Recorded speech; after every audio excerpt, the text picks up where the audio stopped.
do that, really. All right, perfect. I heard it. Yeah, so there's no sneaking around right now, but Mr. I have to Kinnaman, watch what I say. Mr. Kinnaman, thank you so much for taking the time to speak with me. I'm sure you've done like a million of these today. Not too. You're pretty early, so I still have some steam. Oh, okay, good, good. Well, my name is Tia from Geek Fives Nation. I'm a huge fan, and I'm also a Awesome. huge fan of For All Mankind, which is going into its third season, which is Awesome. so cool. Um, my question I know. is, my question is, at the end of season 2, we see Karen drop a huge bombshell on Ed in letting him know that she had an affair. We see the two leave in separate cars at the end from the cemetery. And now in season 3, we are in the 90s. Where do we see Ed and Karen's relationship in this new era? Yeah. So when the season starts, we find out that Ed is they're not together. Ed has been married and remarried, and but Ed and Karen is always going to be some kind of life partners to each other. And the course of the third season will show people what that journey means. Okay, cool. I mean, I guess everything that they've been through, you kind of have, and the fact that they have a child together, you kind of have no choice. So, I mean, we're in the 90s now. How does it feel for you to be portraying this character and continuing to develop him as the decades go? Like, do you keep in mind the decade that you're supposed to be in while playing Ed? No, I don't think about like that because I don't think that Ed is really paying attention to the time that's going on behind him. He's going to have the same clothes, uh, that anyone puts in front of him, and he's sort of he is who he is. But it's really fascinating to get to play like a whole life like this. To get to play someone's whole adult life, and also what we have planned for season 4 and 5, where we really go deep into older age. It's if that happens or if Ed doesn't die, I'm not giving any spoilers or anything like that. I'm just saying that there are Hmm. possibilities. I was No, but it what was that? I was going to say, what are you confirming here? Yeah, exactly. Nothing is confirmed. I am under seal.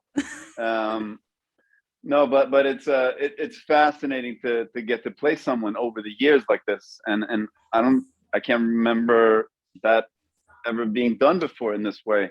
So and also the aging process is really fascinating to get to portray, and I think from season 1 to season 2, there wasn't that much of an aging. I think for Ed's ages, that jump, you're not going to see any difference in a person's movement pattern.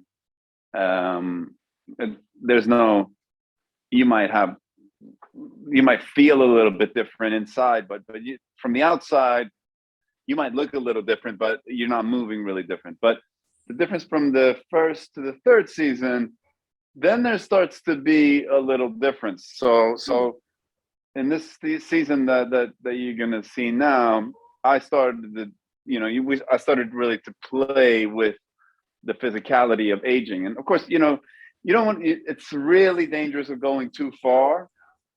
So that's something I definitely didn't want to do. And Ed is also a competitive person, so he's like keeping himself in shape, and he's in the middle of portraying himself as this leader that he wants to be chosen to command the Mars mission. So he's a person that's still training, and we find out, and I don't want to tell too many spoilers, but he's taking steroids to keep himself in shape, and so he has that side of him.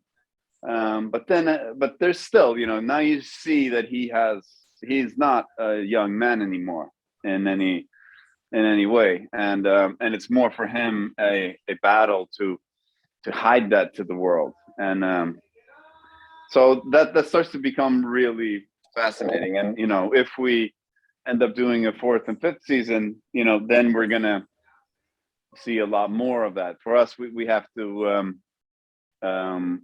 we also have to pace ourselves, because we know where we're headed and where Ed is headed physically and age wise. So but that it's really fun. It's exciting to play around with that.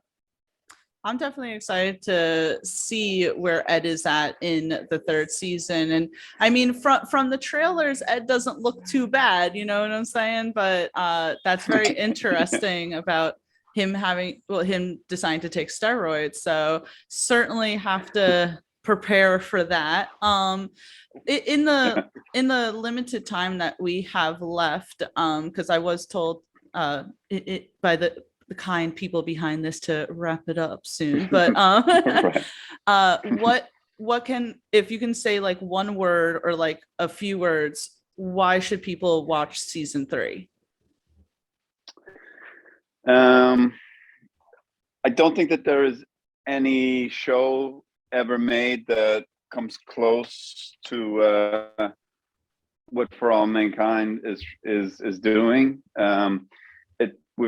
We've seen 2 episodes of 2 seasons of this series, where in the second season you really started to understand what this show is aiming to be, and it's been methodical. It's laid the character groundwork, and I think this season 3, it all really comes together, and you see how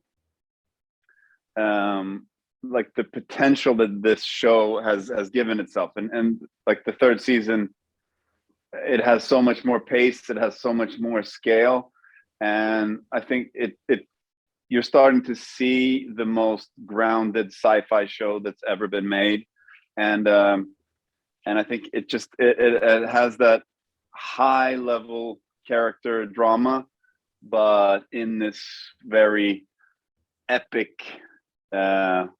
sci-fi package that the third season is. And it's like the last 4 episodes of the season are all like a season finale, and so it just has pace and scale, and it's pretty epic, this third season. We're all really excited to show people.